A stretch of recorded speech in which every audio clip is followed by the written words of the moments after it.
నిజంగా మానవుడికి కొత్త సంవత్సరం ఎప్పుడో తెలుసా? ఆ కొత్త ఆనందం ఎప్పుడో తెలుసా? ఆ మొదటి నెల.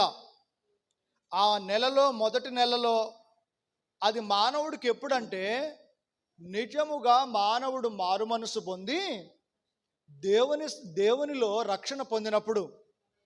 ఒక మానవుడు తన జీవితాన్ని మార్చుకొని దేవుని తట్టు తిరిగినప్పుడు, తన హృదయాన్ని దేవునికి ఇచ్చినప్పుడు, అదే కొత్త సంవత్సరం, అదే మొదటి నెల, అదే సంతోషమైన రోజు.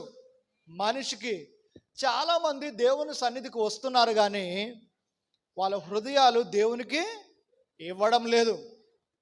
హృదయం దూరంగా ఉంటుంది, శరీరం మాత్రం ఇక్కడే ఉంది. మనసు మాత్రం ఎక్కడో ఉంది. శరీరం మాత్రం ఇక్కడుంది, మనసు ఎక్కడో ఉంది. ఆత్మ మాత్రం దేవునికి ఇవ్వడం లేదు.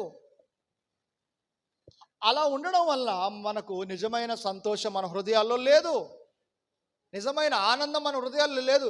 ఎప్పుడైతే నీ దేవుడికి నీ హృదయాన్ని ఇస్తావో, ఎప్పుడైతే నువ్వు నిజమైన మారు మనసును పొందుతావో, ఎప్పుడైతే నీ పాపాన్ని ఒప్పుకొని దేవుని యొక్క రక్తములో నువ్వు కడుక్కుంటావో, అప్పుడే నువ్వు నిజమైనటువంటి సంతోషాన్ని అనుభవిస్తావు.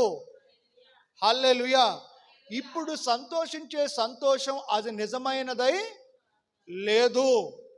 తాత్కాలికంగా ఆనందిస్తున్నావు, తాత్కాలికంగా దేవుని సన్నిధికి వస్తున్నావు, కానీ నీ హృదయాన్ని దేవునికి ఇచ్చావా? నీ హృదయంలో నిజమైన మార్పు కలిగిందా? నీ హృదయం దేవునితో ఆనందిస్తుందా అనేది ప్రతి ఒక్కరు కూడా వారి యొక్క జీవితాన్ని స్వపరీక్ష చేసుకొని ముందుకు వెళ్ళాలి. దేవునికి స్తోత్రం.